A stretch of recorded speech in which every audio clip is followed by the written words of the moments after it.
Hi, everybody. It is amazing to be back on campus. My name is Carrie James Bradley. I am a proud member of the class of 2001 MBA class and undergrad class of 95. I'm really excited to be here to introduce Professor Gary Gensler, and he is the professor of practice of global economics and management as well as of finance at the MIT Sloan School of Management. Professor Gensler brings a rare combination of academic insight and real-world experience. And having served as chair of the US Securities and Exchange Commission, which I'm sure was not an easy job, and in a time when there were a lot of technological advancements in that space, and leading some reforms within the Treasury Department as well as the Commodity Futures Trading Commission.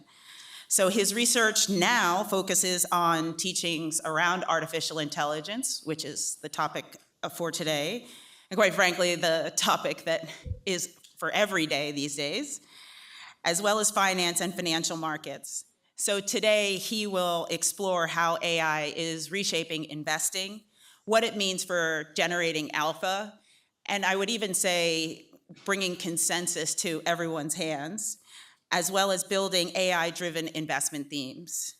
And distinguishing an enduring opportunity from speculative excess.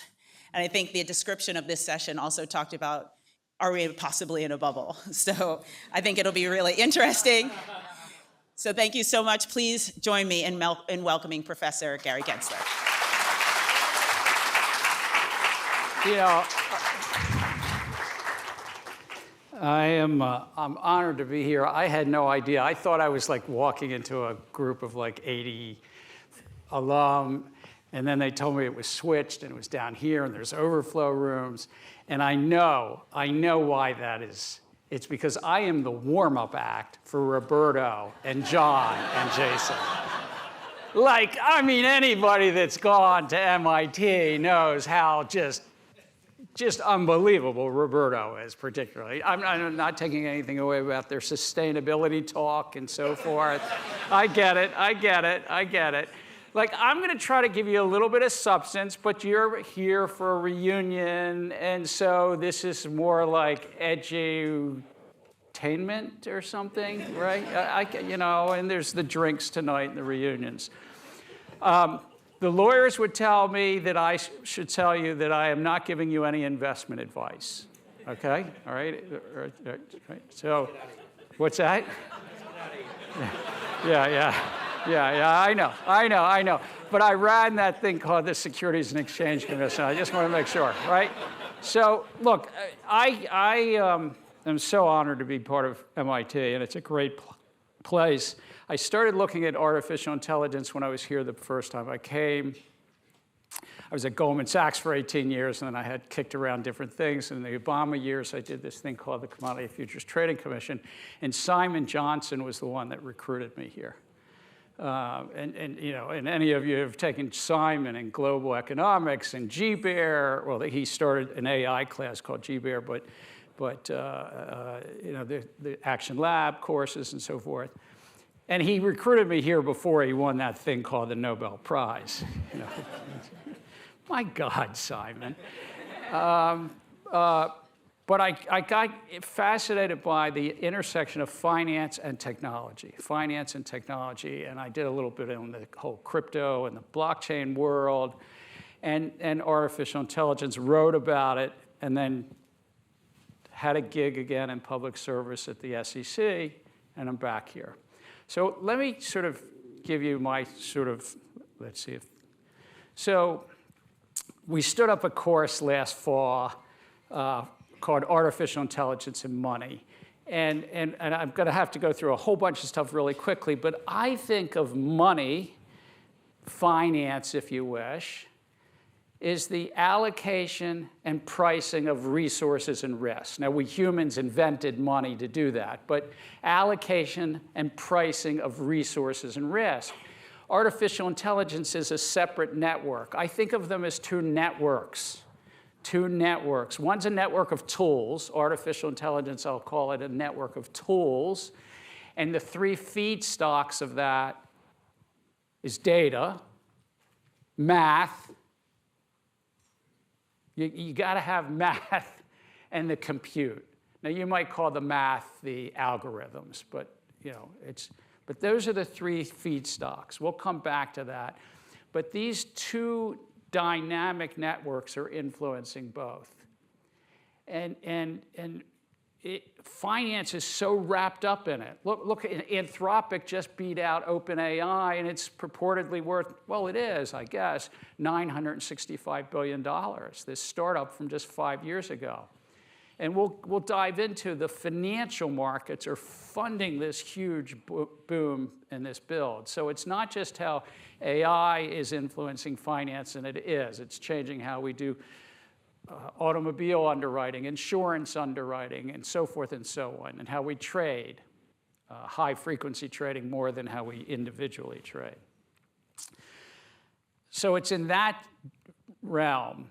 But I wanted to give you a little talk about one area, seeking alpha.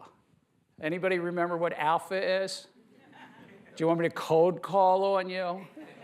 No. This is edutainment, okay. No, seeking alpha. How do you get excess returns?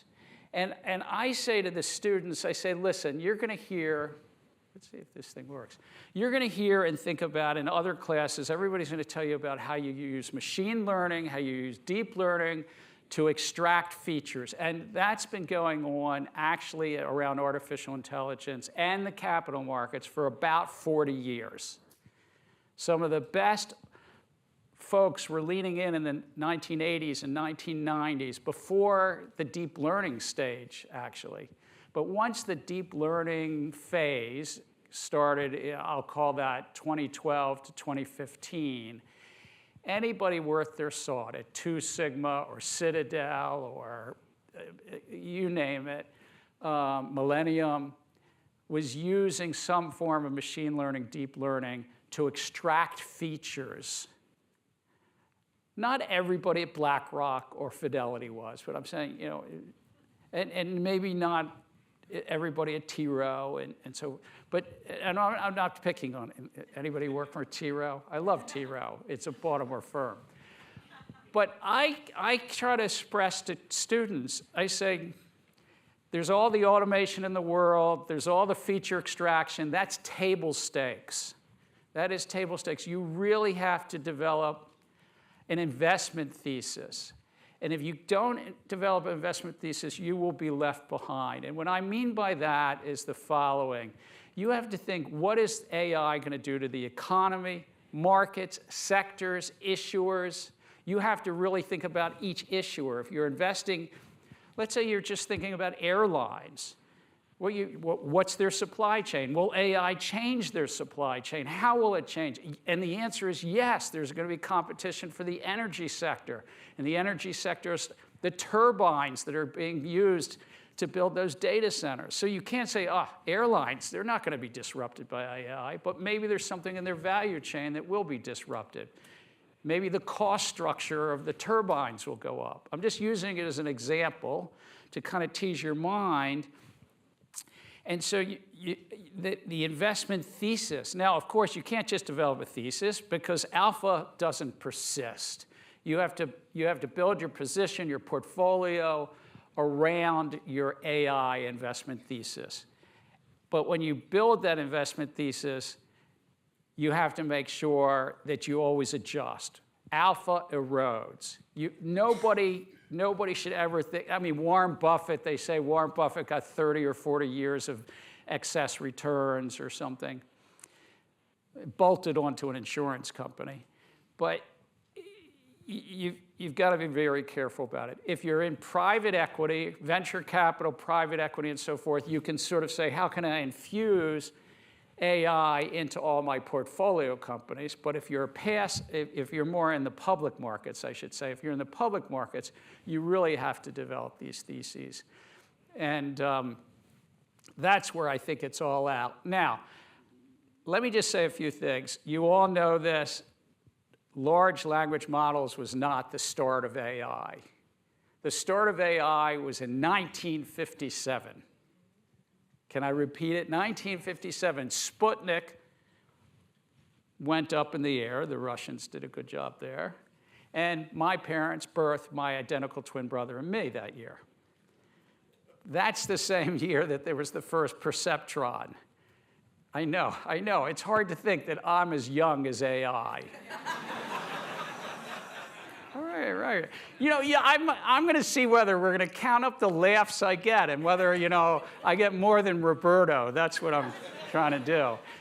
But this is just to say there's a layer cake. There's kind of a long machine learning and deep learning.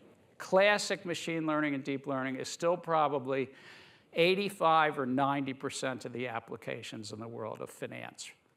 Large language models are creeping in. I'm not saying you can't ignore large language models, but if you run a business and you can get what you need performance-wise out of machine learning, deep learning, and feature extraction, it will be a lot cheaper. I'll get to that. It will be a lot cheaper. So the tech stack I think of as a layer cake. Jensen Huang talks about 5 layers. I usually use 6 layers. That dude's worth tens of billions of dollars, and he runs a $5 trillion company, so why are you here listening to me? It's because I'm Roberto's warm-up act. But I think of, listen, you've got to think of every layer of this. Electricity, energy, infrastructure. So much is being talked about that third layer up. The third from the top is the models, OpenAI and Anthropic and Gemini. But you have to develop an investment thesis up and down the tech stack. And there are people out there in venture capital land that say in AI, the apps will get burnt, that it's all about scaling law. And the scaling law means Anthropic, Gemini, OpenAI are going to be the winners. Maybe Perplexity, maybe something, maybe you can never count Elon Musk out, But something's, and the apps have, there are other people that say, no, it's all, I'm going to make a great little business around the data or the orchestration layer. And there's others that are investing all the way down in the chips, but don't count out the energy layer. So I'm just saying, and all of it matters. And if you're in a business, you have to say, I can't compete with all those other layers. How do I, maybe I'm at the top couple of layers. The economics, we don't have time to go through all this, but the economics, everybody's writing about what's it doing to productivity. Daron Acemoglu, Simon, my good friend Simon, they're kind of at the low end. Daron would say in the next 10 years, maybe productivity will be just a tiny bit. We'll barely see it in the productivity numbers. Labor, what's it going to do to that? Income inequality. So in productivity, you have to think, is it automation? Is it augmentation? I'm more optimistic, by the way, than Daron and Simon. And I've told them, and we've had lively debates and all that stuff. It doesn't mean I'm right and they're wrong. They won the Nobel Prize. I ran the SEC. but they'll be remembered longer. But I think that there's worthwhile to think about, and I love studying history, the last 200 years, whether it's 8 to 12 big general purpose technologies, from canals to the internet, and now this, and everything in between. Usually speaking, the big burst doesn't come in the first 5, 10, or even 15 years. Now, we might be in shorter time cycles now. It may well be that this is going to happen faster, but I don't think so. I think it doesn't really take off until you transform how businesses do things. And you just think of the story about electricity. The first electricity utility in New York City, Edison Electric, 1880s. But it really took Henry Ford in the 1910s, about 25 years later, to figure, let's re-envision the factory floor, not as we used to have steam engines were what delivered all the power in a factory. for 25 years before they really re-envision the factory floor and productivity takes off. I think there's a lot of re-envisioning that's going to need to go on. Labor inequality is a big one. David Alter, of course, speaks about it a lot. It's really tough. You know, will this like substitute or complement? What happens to, like in the U.S. when Waymo is in trucks, and all that happens, and 2 million people in the trucking business are out of work? Where do they go to work? I'm more optimistic than a lot of my colleagues. I think we humans will figure out, maybe with a lot of societal stress, maybe with a lot of political stress.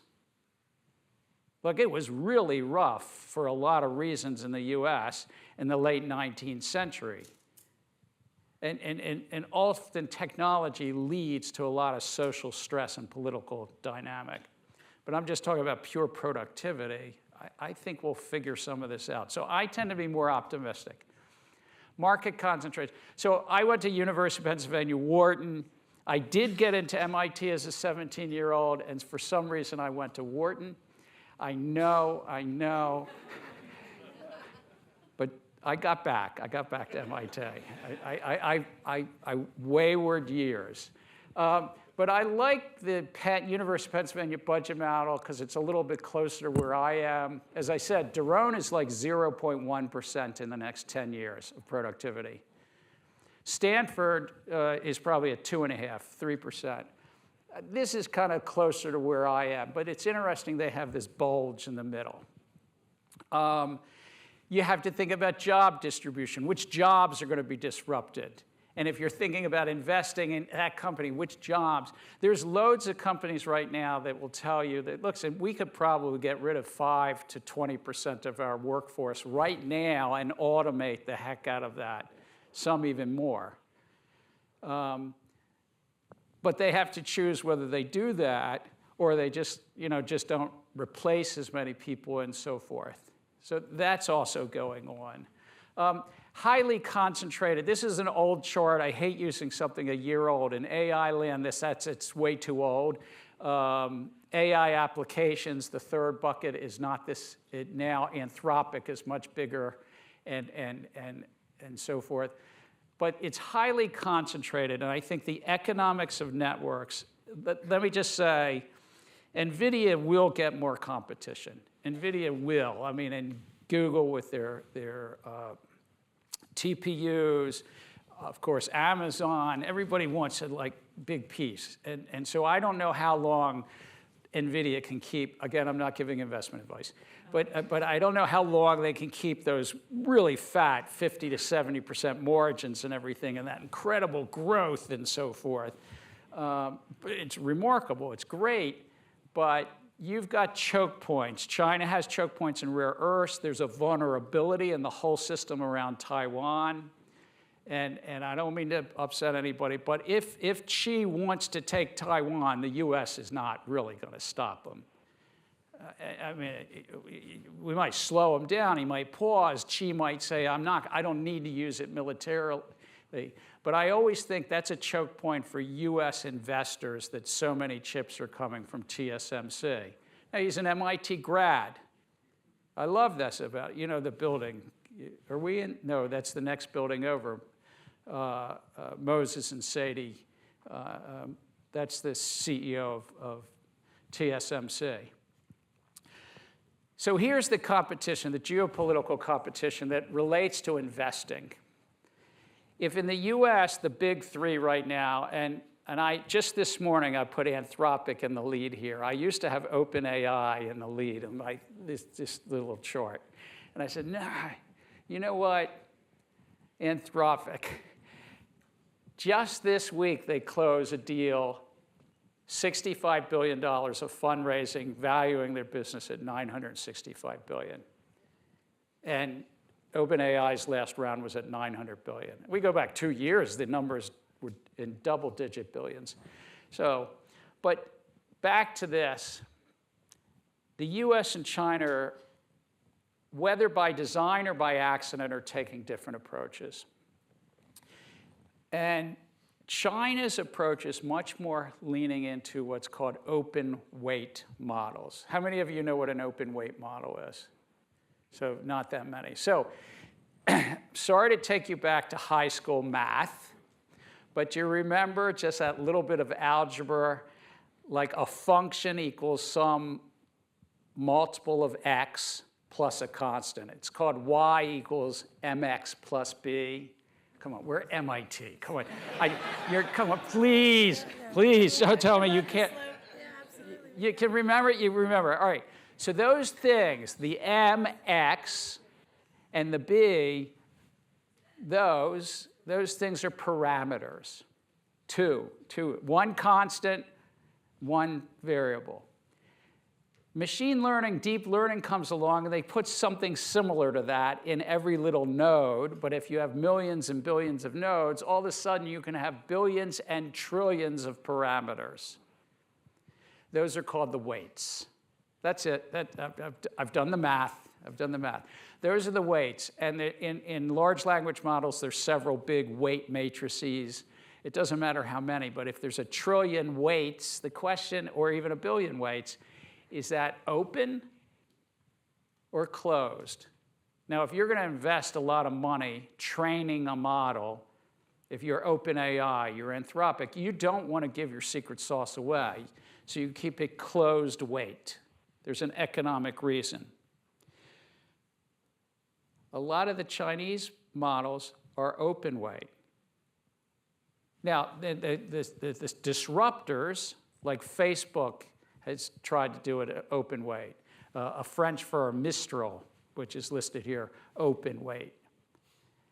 Now, you might say, why is Gensler saying anything about this? Two reasons. One is China seems to be taking a different approach, and I think it's dramatically driven by they want to diffuse their technology through their economy first and through the world second. But through their economy, they might standardize and diffuse their open weight models faster than we do. Two is in a closed weight model system, which is right now deeply imbalanced. I'll get to that, but it's financially not sustainable. You cannot spend $750 billion a year building data centers and only bring in 100 to 150 billion in revenues. The US system right now needs to charge all of your businesses a lot more for what's called the inference round. All of us that use OpenAI or Anthropic or Gemini for free are clearly getting something subsidized. But I'm talking about enterprises are going to see their bills shoot straight up. And in China is a different approach. So I kind of think about that a bit. Listen, we could talk a lot about what's it going to do about inflation, what it's going to do about markets. But I'm kind of interested, before we wrap up, is like, what's it doing about the investment spend? Are we in a boom? Are we in a bubble? Those types of things. How many people think that we have an AI capital expenditure investment boom right now? Who doesn't think this is a boom? Oh, all right, maybe it just got your, yeah, right, I just got your attention. How many people think that that boom is also a bubble? Well, more people thought it was a bubble than a boom. You can be a boom and a bubble. Well, let me give you a few things to ponder about it. So, this is just a week old, nice little chart done by, I think, CNBC. Yeah, grabbed it. Like in 2024, the hyperscalers, Amazon, Google, Microsoft, Meta, and Oracle, they just have five that spent $224 billion. If you add two more into it, it's about $240 billion. That's where we were CapEx. That's their capital expenditures. Tripled in 2 years. Tripled in 2 years. Now, putting this, if I add a couple more, the 2026 number that we're in right now, 760, I'm going to scale it. Our economy is 30 trillion, 31 trillion. So that's 2.5% of gross domestic product points. The biggest boom we had in those 10 general purpose technology things was back in the 1870s. The railroad boom was about 6 to 7% of gross domestic product, heavily debt financed, building out the railroad system, terrible, calamitous depressions, recessions that came afterwards. I wasn't alive to live it or anything, but I mean, I'm just saying, I've read about it, you know? The internet boom in the 1990s and most of the other general purpose technologies peak around 2 to 3% per year of gross domestic product spend on the capital expenditure. So we're kind of in that zip code at 760. 2028, if we get to $1 trillion, we're about 3%. All right, we don't know. But here's Jensen Huang. He did a speech where he says in 2030, he thinks 3 to 4 trillion. 3 to 4 trillion. Now, either he's right, and if we get to his 4 trillion, we're at like 8% of gross domestic product. We've so passed the railroad boom in the 1870s. Or Jensen's wrong, and his stock valuations, again, I'm not giving any investment advice, but you know, it's like there's something, and even at the 760 billion, the native AI revenues right now are in the kind of zip code of 100 to 150 billion a year. So they either have to charge a heck of a lot more, or OpenAI and Anthropic and Google have to figure out how to get more ad revenues. Now, Google's there trying to protect the house. They're trying to protect their ad revenues, right? Facebook's trying to protect their social media thing. Amazon's trying to protect their whole merchant fee model. Apple's trying to protect their in-store app model. So the huge network platforms all are investing a lot because they're scared to bejesus that these upstarts, Anthropic or OpenAI, will take. You know, when you have 900 million users of Google search, you're looking over at OpenAI that's got 900 million now too, and you're saying, well, they can do what we can do, you know? Now, Google's got a lot of smart, talented people, don't get me wrong. They kind of got a little off when OpenAI, you know, was starting to eat their lunch. But so I don't know. That's one thing to ponder. Another thing to ponder, this is just for 2026, and I found this slide really interesting. I just found it 2 days ago, and I said, I'll throw it in here. This is the estimate for 26 spend, and just 1 year ago, the estimates were 365 billion, and this is just for 26. This is not different years. This is how fast people are changing. Goldman Sachs in February of this year said that there'd be 620 billion of spend. Now everybody thinks it's 700 and something billion of spend. So the estimate for the current year. Look, we could spend so much time. The whole AI system has in the middle, this is a great Bloomberg sort of thing they put together. NVIDIA is in the middle doing a tremendous amount of vendor financing. That's what you can call it, classic vendor financing. When you're sitting with 50 to 70% margins, you want to sell product. And even if you've got a 3% margin, you want to sell product. But when you have those big margins, you're saying, I'll even sell product and take back notes. And so what if I write off 20% of the notes? NVIDIA's got to keep beating Wall Street estimates. They've got to keep putting out product and grow like this. So they're in there investing in everybody. The Microsofts are investing, and then it's just a wild interconnectedness. Is there a financial stability event here? I don't know. The good news, and this is very different than railroads, the good news is a lot of this is being financed out of these big hyperscalers, balance sheets, and free cash flows. So the US stock market is 77 trillion right now. It's kind of wild. 77 trillion, it's a big number.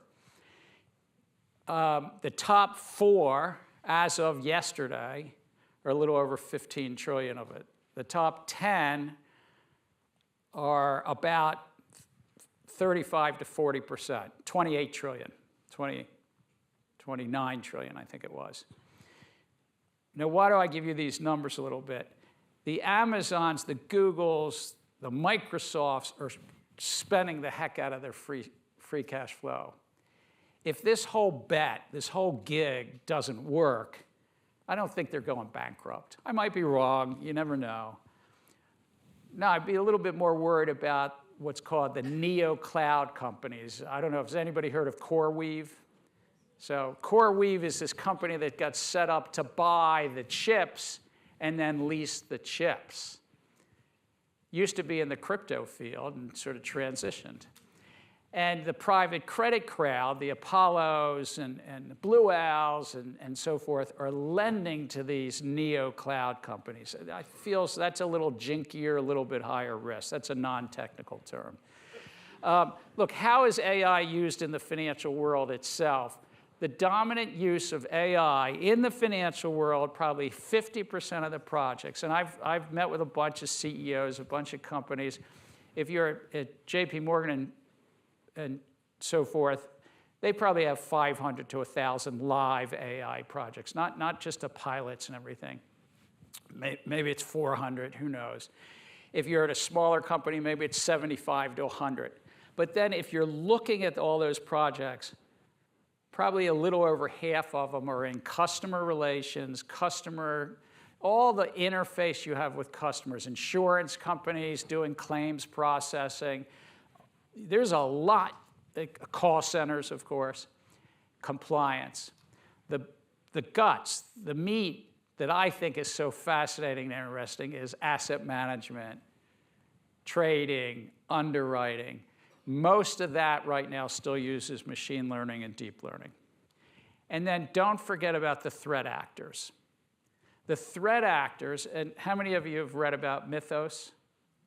All right, Mythos is this Anthropic, it's their level 4, it's their 4th edition of computer coding. So it's not a completely new thing, but it's so powerful that they figured out with Mythos that Mythos can find the vulnerabilities in almost anything out there on the internet. Like every one of your businesses has probably got somebody in it who wants to get their hands on Mythos to do a self-diagnostic as to where the vulnerabilities for the cyber attackers. There's a glass wing that they set up with 30 companies who are using Anthropos Mythos and self-diagnosing, and they have found thousands of vulnerabilities. And so the US government's a little worried about this. The Department of Defense is deeply worried about it, and that the threat actors will use it. And the answer is they will. It's not like whether, it's they will. So I've got 2 more things to sort of go over. It's like, all right, you've got an enterprise. How do I make money in AI? How do I think about it and so forth? By the way, I'll give these slides for free to the Reunion office if you want them. I mean, they'll just be in PDF form. But thank you for taking pictures. I wonder how many pictures you'll take of Roberto, though, because he won't have slides. I'm not competitive, right? No, okay. So look, I think number 1 is you've got to identify the value creation opportunity and your comparative strengths. You can't fall for all the hype. What's your comparative strengths? And then you've got to establish a strategy relative to a competitive baseline. I tell students all the time, don't tell me you're going to use AI to do this. Your 6 competitors are already doing it. Don't come into don't write a paper and just say, use it this way and not figure out what the competitive landscape is. And it's just completely, anybody play poker here? All right, MIT, right? The chips you put into the table at the beginning of a poker game are called table stakes. It's what you pay just to be in the game. And I say to students, AI is just table stakes. If you're just going to automate your call center, that's table stakes. If you're a private equity firm and you're using AI just to take the document ingestion and summarize the documents, that's table stakes, meaning you have to do it to be in the game, but it's not going to give you your comparative advantage. So I say to students, figure out what's table stakes, do it well, do it affordable, but it's not going to be your comparative advantage. You have to figure out, do you have a data advantage? Do you have an algorithm advantage? Do you have some are you transforming the product so that your clients get the product differently? That's where I'm, and you've got these deep, tough issues of buy versus build. And for a lot of businesses, if your cost of using enterprise AI, MIT's as well, if the cost of using is going to double, triple, or go up fivefold because they got OpenAI and Anthropic and Gemini are going to run out of venture capital money, and that's part of the reason OpenAI and Anthropic are going public. I mean, my gosh, if we can go public and get $1 trillion valuation, listen, I don't know any of you want to invest in SpaceX and everything, but SpaceX is trying to sell the public on a valuation that is 107 times revenues. I'm not giving investment advice. I'm just saying, but 107 times revenue. The highest multiple ever done in the past is what? Of revenues. Anybody want to take a number? 40. Like in the history of I'm not talking about GameStop and the meme stocks. Well, I don't know. All right, no, maybe. But they've got to raise their inference cost. You all have to, at your businesses, say, well, do I use some of those open weight models from China? No, maybe it's not legal. Maybe it's not allowed. I can't get DeepSeek. But I think those are some of the pressures. For individuals, and I have fun with this with students, I say, listen, if you're at MIT, you are smart enough and you are privileged enough that you can stay ahead of the AI bear. Anybody know about the bear in the woods story? All right, if you hear a bear in the woods, what do you have to do first? You have to tie your shoelaces fast and run. And you might say, I can't outrun the bear, but I'm going to outrun the other campers that didn't tie up their shoes. You only have to outrun the other campers. I'm sorry. But my point to students and to you is continuously train your most powerful brain, this up here. Cognitive offloading could be cognitive decline. We all do it. I use AI. I do. I don't grade papers with them, but I have TAs, and then I find my TAs are grading. I go, no, you cannot do this to me. You cannot. And by the way, every faculty member now is grappling with, do I go back to Blue Books? And a lot of people are going back to Blue Books. They're just like, oh my God, how do I assess the students in this world? But I also think you've got to ride this thing. It's like a bucking bronco. You've got to figure out as an individual how to ride it. And I do say to students, you have to lean into professionalism. It's tech neutral. Prep, make lists, stay curious, learn every day. That's the individual side to me.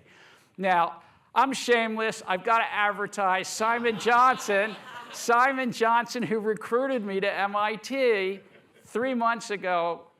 He and I started a podcast. You would say, there's 450,000 podcasts. Why would you start a podcast, Gensler? The world doesn't need it. It was inspired by students.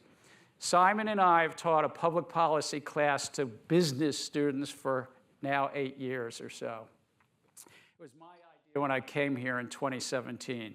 I said, I didn't get this at Wharton. I wish when I was at Goldman Sachs I'd had some sense of how you discern signal from noise and how you invest and how you strategize around what the heck's going on in Washington or Brussels or Ottawa or Beijing.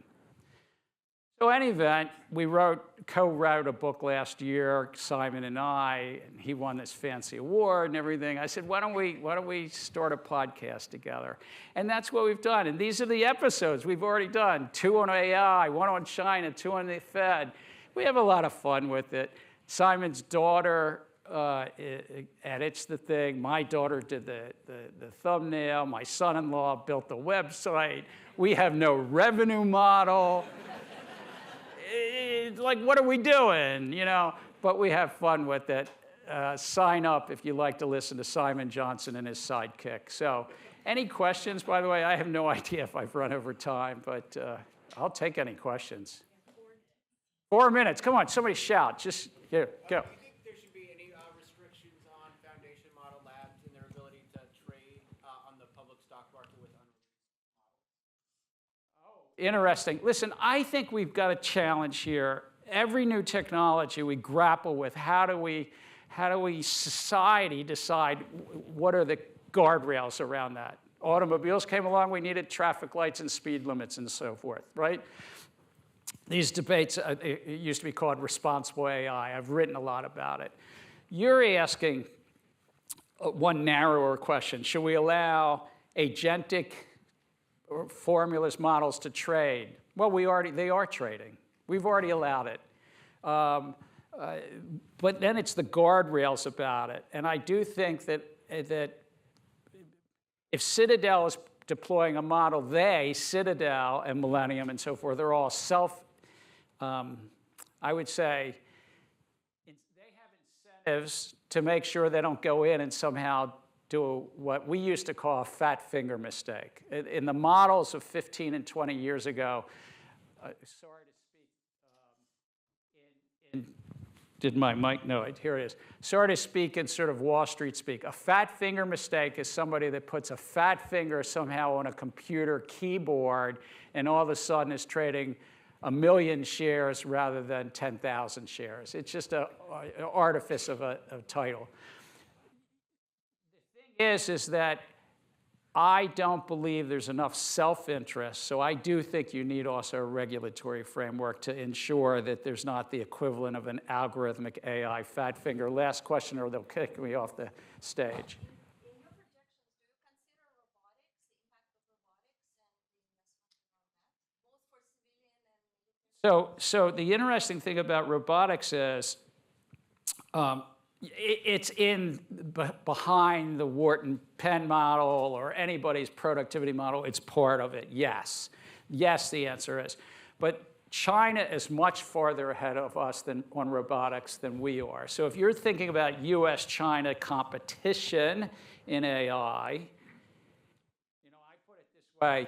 Their computer scientists are as good as ours. I'm bragging about MIT and Stanford and everything, but they're pretty darn good there. They have more data and more ways to compel collecting data. We're ahead on the chips for a while. It won't last. It won't last. Huawei and others will probably catch up. But they're ahead on robotics.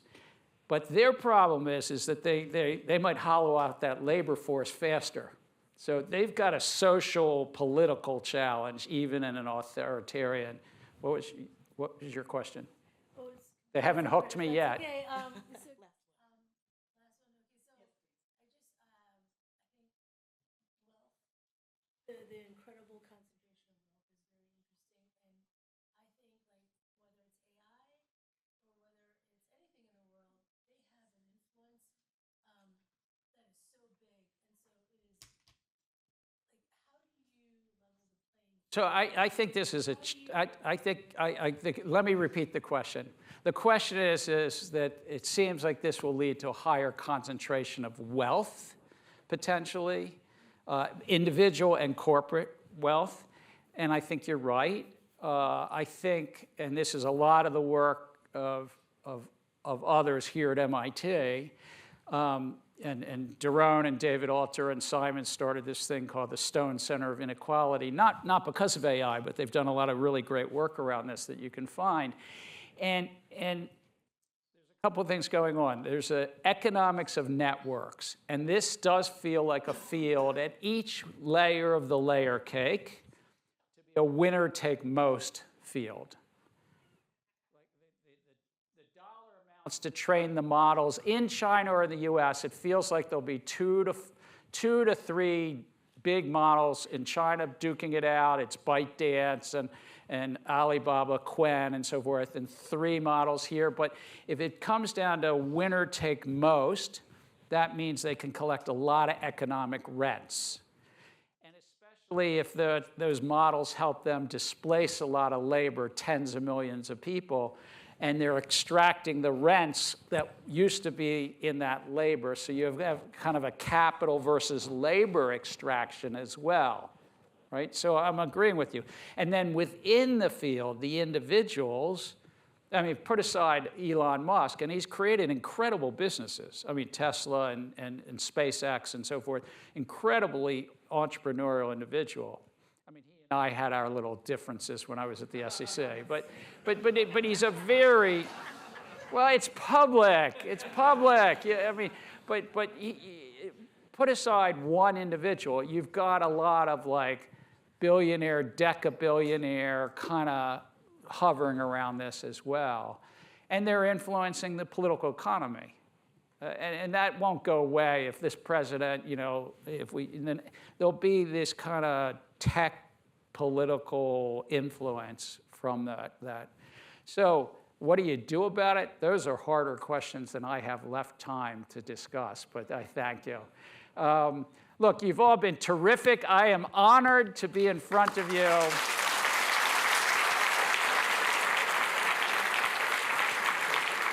I hope you found it a little bit educational, a little bit entertaining, and I could be the warm-up act for 3 of my good friends. So thank you. And sign up, Power and Consequences.